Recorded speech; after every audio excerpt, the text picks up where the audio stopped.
Hello बच्चों, let's see the question. कह रहा है कि match the column 1 with the column 2 and choose the correct combination from the options given below. ठीक है, तो बात करिए कॉलम 1 में कार्बोकेटाइन होता है। कह रहा है कि कॉलम कार्बोकेटाइन होता क्या है, तो कार्बोकेटाइन बेटा सिंपल स्पीसीज होती है एक हमारी। ठीक है, यहाँ पे जैसे मान लीजिए एग्जांपल देता हूं, तो ये मेरा कार्बोकेटाइन है बेटा। कार्बोकेटाइन में क्या होगा बेटा, मेरे यहाँ पर कोई आर ग्रुप लगा हुआ है, आर मान लो तीसरा ग्रुप, या हाइड्रोजन ही लगा सकते हो, कोई बात नहीं है। ठीक है, चाहे इस तरीके से 3 हाइड्रोजन लगा दो, कार्बोकेटाइन है बेटा। तो ये मेरा कार्बोकेटाइन है। कार्बोकेटाइन का मतलब है कार्बन के ऊपर पॉजिटिव चार्ज आता है, उसके पास वैकेंट पी ऑर्बिटल होता है, ध्यान रखना। ठीक है, क्या होता है, वैकेंट पी ऑर्बिटल होता है। जैसे मान लीजिए यहाँ पे तो आर ग्रुप है बेटा, अगर ये क्या होगा मेरा plus I effect, plus H effect या प्लस आर इफेक्ट दिखा रखा हो, तो उसको क्या कर सकता है, स्टेबलाइज कर सकता है।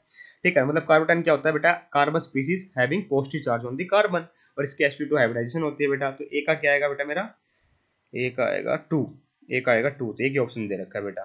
तो ऑप्शन नंबर 1 2 3 हो गए आउट। ठीक है, कार्बोनाइन की बात करते हैं बेटा। कार्बोनाइन की बात करें तो कार्बोनाइन क्या होता है बेटा मेरा, ये होता है बेटा कार्बोनाइन। ठीक है, इसमें क्या होगा, मान लीजिए कोई तीसरा ग्रुप लगा दिया आर, इसमें क्या होगा बेटा, इस तरीके से ये हाइड्रोजन और ये आर। देखिए बेटा, हमें पता है कार्बन कार्बन के पास क्या होता है, 4 वैलेंस इलेक्ट्रॉन होते हैं, 3 का यूज हो चुका, तो एक बच गया। तो एक इलेक्ट्रॉन और एक्स्ट्रा आ जाएगा, मतलब नेगेटिव चार्ज आएगा बेटा। इसका आंसर बेटा कैसे लिखा जाता है, इसके ऊपर नेगेटिव चार्ज दिखाया जाता है हमारे कार्बन आयन के ऊपर, है ना। तो ये नेगेटिव चार्ज से दिखा देते हैं कि दोनों इलेक्ट्रॉन को, है ना। तो इसका मतलब क्या होगा बेटा, ये कार्बन आयन ही होता है। Carbon species having negative charge on the carbon. देखो पार्ट 1 में लिखा हुआ है, तो बी का 1 आएगा, यहाँ दे भी रखा है, बिल्कुल सही है बेटा। बात करें फिर फ्री रेडिकल की, तो ये भी इंटरमीडिएट ही है। तो इसमें क्या होगा, जैसे मेरा CH3 फ्री रेडिकल है बेटा, तो इस तरीके से फ्री रेडिकल होता है। ठीक है, ध्यान रखना। तो देखिए 1 और 2 तो हो नहीं सकता अब, ठीक है, क्योंकि पॉजिटिव नेगेटिव चार्ज तो है नहीं। तो कह रहा है कि पढ़ लेते, थर्ड में क्या लिखा है कि electron effect due to polarization of sigma bond. बेटा पोलराइजेशन का मतलब नहीं है, देखो फोर्थ पार्ट बिल्कुल सही रखा है, एटम और group of atoms having odd और अनपेड इलेक्ट्रॉन। तो यहाँ पे एक अनपेड इलेक्ट्रॉन बच गया ना बेटा, ये देखिए 3 तो बॉन्ड बना लिया इसने कार्बन ने, तो एक बच गया मेरा अनपेड इलेक्ट्रॉन। तो डी का क्या आएगा, सी का क्या आएगा बेटा मेरा 4 आएगा, सी का क्या आएगा बेटा मेरा 4 आएगा। इंडक्टिव इफेक्ट की बात करते हैं, तो इंडक्टिव इफेक्ट में क्या होता है बेटा, देखिए मान लीजिए कोई ग्रुप कार्बन लगा, उससे कोई इलेक्ट्रोनेगेटिव आइटम लगा, तो इसके ऊपर पार्शियल नेगेटिव चार्ज आएगा, इसके ऊपर पार्शियल पॉजिटिव चार्ज आएगा।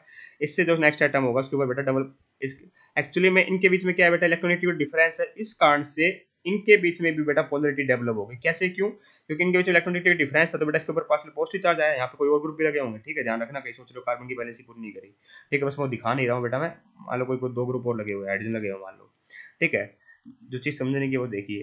ठीक है, अगर इसके ऊपर पार्शियल पॉजिटिव चार्ज आया, तो ये भी तो अपनी तरफ इलेक्ट्रॉन को खींचेगा। तो इस इलेक्ट्रॉन की शिफ्टिंग होने के कारण बेटा इसके ऊपर जो पार्शियल पॉजिटिव चार्ज डेवलप हुआ है, इसको बोलते हैं बेटा इंडक्टिव इफेक्ट। तो यहाँ पे तो लिख रखा है बेटा an electronic effect due to the polarisation of sigma bond within the molecule or ion. Polarisation of sigma bond हो गया बेटा, सिग्मा इलेक्ट्रॉन की शिफ्टिंग होती है, इस कारण से पार्शियल पॉजिटिव चार्ज डेवलप होता है। तो डी का आएगा बेटा 3। तो ऑप्शन नंबर 4 परफेक्टली करेक्ट लिखा हुआ है। I hope you got the answer. Thank you so much.